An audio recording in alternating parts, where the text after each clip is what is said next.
Bayam yang Anda anggap sebagai sumber zat besi terbaik, ternyata bisa menjadi penyebab utama batu ginjal yang menyiksa. Kacang panjang yang renyah dan segar justru bisa membuat perut Anda kembung menyakitkan dan mencuri kalsium dari tulang Anda, membuat Anda semakin rentan osteoporosis. Ini bukan menakut-nakuti, ini adalah kenyataan pahit yang seringkali tersembunyi di balik label makanan sehat.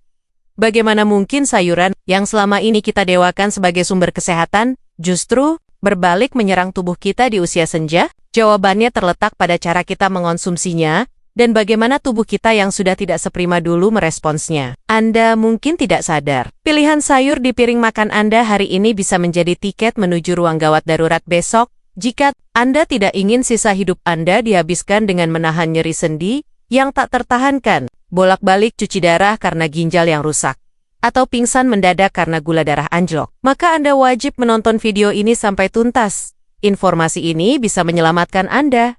Jadi, tunjukkan dukungan Anda dengan menekan tombol like, dan pastikan Anda sudah subscribe ke channel Tips Lansia, serta menyalakan loncengnya. Halo Bapak dan Ibu, apa kabarnya hari ini? Saya doakan semoga selalu dalam keadaan sehat, bahagia, dan penuh semangat.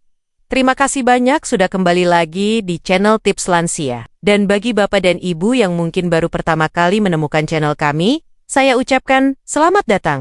Di sini kita akan belajar bersama cara menjaga kesehatan dan menikmati masa tua yang berkualitas. Bapak dan Ibu, kita semua tahu, sayuran itu penting. Tapi, pernahkah Anda berpikir, mengapa ada beberapa sayuran yang setelah kita makan, badan rasanya jadi tidak enak? Mungkin sendi terasa linu, perut kembung, atau kepala pusing. Ini bukan sekadar perasaan, tapi ada penjelasan ilmiah di baliknya di Yuja Senja. Fungsi organ tubuh kita, terutama ginjal dan sistem pencernaan, secara alami mulai melambat. Kemampuan tubuh untuk menyaring zat-zat tertentu atau mencerna serat yang kasar sudah tidak sekuat dulu. Akibatnya, beberapa senyawa alami dalam sayuran yang bagi orang muda tidak masalah, justru bisa menumpuk dan menjadi racun bagi tubuh lansia.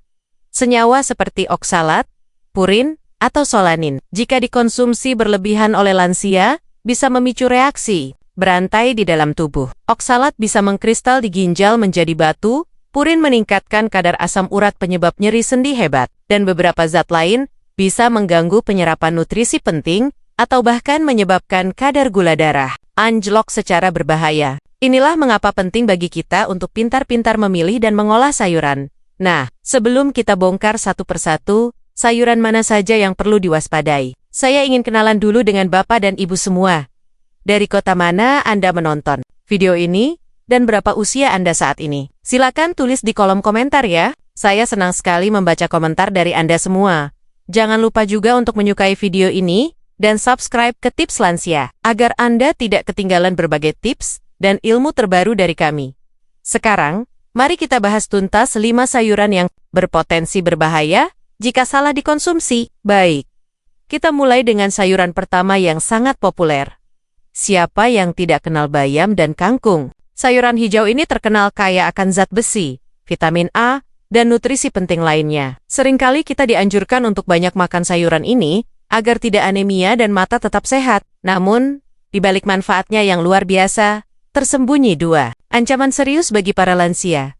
Ancaman pertama adalah oksalat. Oksalat adalah senyawa alami yang jika masuk ke dalam tubuh akan mengikat kalsium. Bagi lansia, di mana fungsi ginjal sudah mulai menurun, tubuh kesulitan membuang kelebihan oksalat ini. Akibatnya, ikatan antara oksalat dan kalsium akan membentuk kristal-kristal tajam di dalam ginjal, yang kita kenal sebagai batu ginjal. Proses ini terjadi diam-diam, namun saat batu itu bergerak, rasa sakitnya bisa luar biasa menyiksa. Ancaman kedua adalah purin. Bayam dan kangkung memiliki kandungan purin yang cukup tinggi. Ketika tubuh kita mencerna purin, ia akan menghasilkan produk sampingan bernama asam urat. Sama seperti oksalat, ginjal lansia juga kewalahan membuang asam urat berlebih.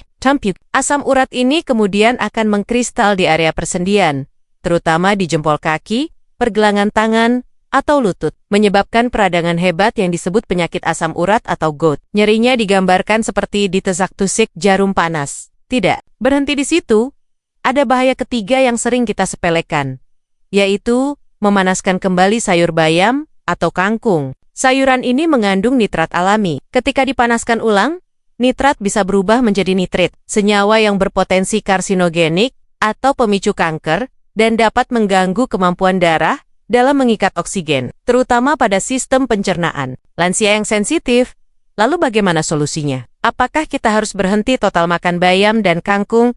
Tentu tidak. Kuncinya adalah moderasi.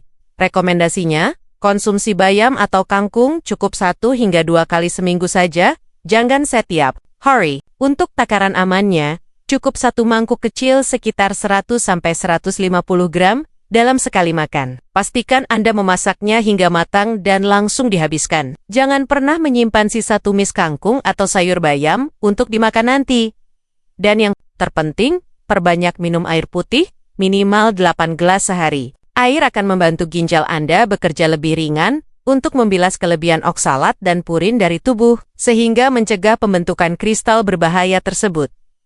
Selanjutnya adalah kacang panjang, renyah, enak ditumis, atau dijadikan lalapan. Sayuran ini adalah sumber serat yang baik, tapi justru disinilah letak masalahnya bagi para lansia, terutama karena 2 kandungan utamanya, serat tidak larut dan fitat. Masalah pertama adalah kandungan serat tidak larut yang tinggi. Berbeda dengan serat larut yang lembut dan mudah dicerna, serat tidak larut ini sifatnya lebih kasar. Bagi sistem pencernaan lansia yang enzimnya sudah berkurang dan gerak ususnya melambat, serat kasar ini sulit dipecah. Akibatnya, ia akan menumpuk di usus, menyebabkan produksi gas berlebih. Inilah mengapa setelah makan banyak kacang panjang, perut terasa begah, kembung, penuh gas, dan sangat tidak nyaman. Kondisi ini bahkan bisa mengganggu kualitas tidur di malam hari karena perut yang terasa penuh dan menekan organ lain. Masalah kedua, yang lebih berbahaya, adalah fitat atau asam fitat. Fitat ini dikenal sebagai antinutrien. Ia bekerja seperti magnet yang mengikat mineral-mineral penting di dalam usus sebelum tubuh sempat menyerapnya. Mineral yang dicuri oleh fitat antara lain kalsium, magnesium, dan seng. Bagi lansia, ini sangat berbahaya. Kalsium sangat vital untuk menjaga kepadatan tulang dan mencegah osteoporosis. Magnesium penting untuk kesehatan jantung dan fungsi otot, sementara seng krusial untuk menjaga sistem kekebalan tubuh agar tidak mudah sakit. Jadi, meskipun Anda sudah minum susu atau suplemen, jika Anda terlalu banyak makan kacang panjang, manfaatnya bisa jadi sia-sia. Lalu bagaimana cara aman mengonsumsinya? Tentu ada caranya. Rekomendasinya, jangan pernah makan kacang panjang mentah sebagai lalapan. Masaklah hingga benar-benar empuk dan lunak. Proses pemanasan membantu memecah sebagian serat kasar dan mengurangi kadar fitatnya, sehingga lebih ramah. Bagi pencernaan Anda, selalu kombinasikan dengan makanan yang mudah dicerna, seperti nasi tim atau sup ayam. Hindari memadukannya dengan makanan berat lain, seperti daging merah. Makanlah dalam porsi kecil, misalnya 5-7 batang dalam sekali makan, dan jangan terlalu sering. Yang terakhir, pastikan minum air putih yang cukup setelah makan untuk membantu mendorong sisa serat di dalam usus.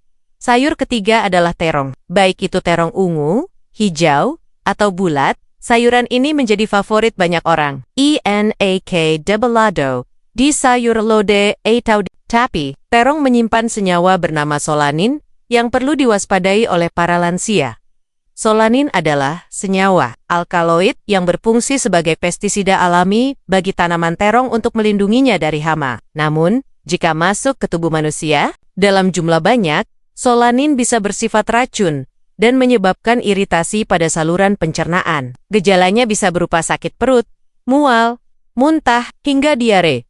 Bagi lansia yang dinding lambungnya mungkin sudah lebih tipis dan sensitif, efek iritasi dari solanin ini bisa terasa lebih parah. Ini juga bisa memperburuk kondisi bagi mereka yang sudah memiliki riwayat penyakit MAH atau asam lambung.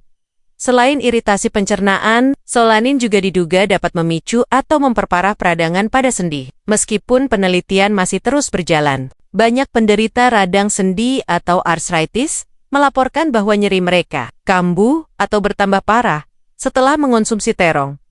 Masalah lain dari terong adalah potensi alergi tersembunyi. Beberapa lansia mungkin tidak menyadari bahwa mereka memiliki alergi ringan terhadap terong. Gejalanya tidak selalu berupa gatal-gatal yang jelas, tapi bisa berupa rasa tidak nyaman di perut, pusing, atau badan terasa pegal-pegal setelah mengonsumsinya. Jadi, penting untuk memperhatikan reaksi tubuh Anda setiap kali makan terong.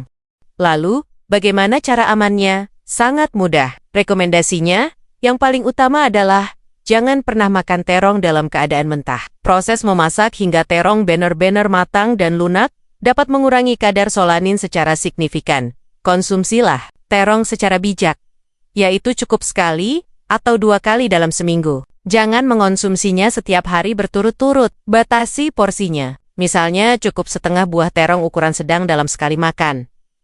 Bagi bapak dan ibu yang memiliki riwayat alergi makanan, radang sendi, atau masalah pencernaan sensitif, ada baiknya lebih berhati-hati. Coba perhatikan baik-baik. Apakah keluhan Anda muncul setelah makan terong? Jika iya, mungkin ada baiknya untuk mengurangi atau bahkan menghindarinya. Keempat, lobak putih. Sering dijadikan campuran dalam soto atau sup. Dikenal baik untuk pencernaan. Namun, bagi lansia, terutama yang memiliki masalah tiroid atau sering merasa kedinginan, sayuran ini perlu perhatian khusus karena mengandung zat bernama goitrogen. Goitrogen adalah senyawa alami yang dapat mengganggu fungsi kelenjar. Cara kerjanya adalah dengan menghalangi penyerapan yodium, mineral yang sangat dibutuhkan oleh kelenjar tiroid untuk memproduksi hormon. Tanpa yodium yang cukup, produksi hormon tiroid akan menurun. Bagi lansia, penurunan hormon tiroid ini sangat berdampak. Gejalanya antara lain kelelahan ekstrim, sering merasa kedinginan padahal cuaca tidak dingin, penambahan berat badan tanpa sebab yang jelas, kulit menjadi kering, dan bahkan bisa memperlambat detak jantung. Kondisi ini dikenal sebagai hipotiroidisme. Jika seorang lansia sudah memiliki kondisi tiroid yang kurang aktif, mengonsumsi lobak putih secara berlebihan dapat memperburuk keadaan secara signifikan. Ini adalah bahaya tersembunyi yang sering tidak disadari, karena gejalanya sering dianggap sebagai bagian dari proses penuaan biasa. Selain itu, lobak putih memiliki sifat mendinginkan. Mengonsumsinya, terutama dalam keadaan mentah atau pada malam hari, bisa membuat tubuh terasa semakin dingin dan tidak nyaman, khususnya bagi lansia yang sirkulasi darahnya sudah tidak seoptimal dulu. Bagaimana cara mengatasinya? Recommend adalah selalu masak lobak putih hingga matang. Proses memasak dapat mengurangi kadar goitrogen hingga sepertiganya. Jadi, hindari mengonsumsi jus lobak mentah atau menjadikannya lalapan. Batasi konsumsinya hanya sekali atau 2 kali dalam seminggu. Dalam porsi kecil, misalnya beberapa potong dalam sup. Hindari memakannya pada malam hari untuk mencegah tubuh terasa dingin saat tidur. Penting juga untuk memastikan asupan yodium Anda cukup dari sumber lain, seperti garam beriodium atau ikan laut, untuk melawan efek goitrogen. Dan, yang terpenting, variasikan jenis sayuran Anda setiap hari. Jangan hanya makan lobak terus-menerus. Yang terakhir, dan mungkin yang paling berbahaya jika salah diolah, adalah daun singkong. Sayuran favorit untuk dibuat gulai atau direbus sebagai lalapan ini memiliki racun alami yang sangat kuat, bernama glikosida sianogenik. Senyawa ini, jika daun singkong tidak dimasak dengan benar, akan terurai di dalam sistem pencernaan kita dan melepaskan sianida. Ya, Bapak dan Ibu tidak salah dengar, sianida. Racun yang sangat mematikan, yang bisa menghentikan pasokan oksigen ke sel-sel tubuh. Keracunan sianida dari daun singkong bisa menunjukkan gejala ringan hingga berat. Gejala ringan bisa berupa mual, muntah, sakit kepala, dan pusing. Namun, pada lansia yang tubuhnya lebih rentan, keracunan ini bisa berkembang menjadi gejala berat seperti sesak napas, detak jantung cepat, kejang, hingga pingsan dan berakibat fatal. Proses penuaan membuat tubuh lansia lebih lambat dalam mendetoksifikasi racun. Artinya, jumlah sianida yang bagi orang muda mungkin hanya menyebabkan pusing, bagi lansia bisa jadi sangat berbahaya. Risiko ini meningkat jika daun singkong dikonsumsi dalam jumlah banyak dan dalam keadaan mentah atau setengah matang. Banyak yang berpikir merebusnya sebentar saja sudah cukup, padahal itu adalah kesalahan besar. Maka dari itu, pengolahan daun singkong menjadi kunci mutlak untuk keamanannya. Rekomendasi paling penting adalah jangan pernah makan daun singkong mentah. Daun singkong wajib dimasak hingga benar-benar matang dan empuk. Cara paling aman adalah dengan merebusnya 2 kali. Rebus pertama selama sekitar 10 menit, kemudian buang airnya. Setelah itu, cuci kembali daun singkong dan rebus lagi hingga empuk di air yang baru. Proses ini sangat efektif untuk menghilangkan sebagian besar sianida. Batasi konsumsinya. Mengingat potensinya yang berbahaya, sebaiknya daun singkong tidak dijadikan menu harian. Cukup nikmati 1 atau 2 kali dalam sebulan saja sudah lebih. Dari cukup, jangan pernah minum air rebusan pertama dari daun singkong, karena disitulah sebagian besar racunnya larut. Dengan mengikuti cara ini, Bapak dan Ibu tetap bisa menikmati lezatnya daun singkong tanpa perlu khawatir akan bahaya keracunannya. Baik Bapak dan Ibu, jadi jelas sudah bahwa tidak semua sayuran yang kelihatannya sehat itu 100% aman bagi kita. Para lansia, jika dikonsumsi sembarangan, kuncinya bukan pada sayurannya, tapi pada pengetahuan dan kebijaksanaan kita dalam memilih, mengolah, dan menentukan porsinya. Kita sudah belajar bahwa bayam dan kangkung bisa memicu batu ginjal dan asam urat karena oksalat dan purin. Kacang panjang, dengan serat kasarnya, bisa membuat perut kembung dan mencuri kalsium. Terong mengandung solanin yang bisa mengiritasi lambung. Lobak putih dengan goitrogennya bisa mengganggu tiroid, dan daun singkong menyimpan racun sianida jika tidak dimasak sempurna. Ini semua mengingatkan kita bahwa di usia senja, tubuh kita adalah sebuah mesin berharga yang harus dirawat dengan ekstra hati-hati. Kita tidak bisa lagi makan sebebas saat kita muda. Setiap makanan yang masuk ke mulut harus kita pertimbangkan efeknya, baik itu manfaat maupun risikonya. Variasi adalah kunci. Jangan hanya terpaku pada satu jenis sayuran saja. Putarlah menu Anda setiap hari. Oleh karena itu, mari kita bangun kebiasaan baru yang lebih bijak. Dengarkan tubuh Anda. Jika setelah makan sesuatu, badan terasa tidak enak, jangan diabaikan. Bisa jadi itu adalah sinyal dari tubuh bahwa makanan tersebut tidak cocok untuk Anda. Selalu utamakan memasak makanan hingga matang, sempurna dan perbanyak minum air putih. Bagaimana Bapak dan Ibu? Apakah Anda pernah mengalami keluhan setelah mengonsumsi salah satu sayuran yang kita bahas tadi? Coba ceritakan pengalaman Anda di kolom komentar.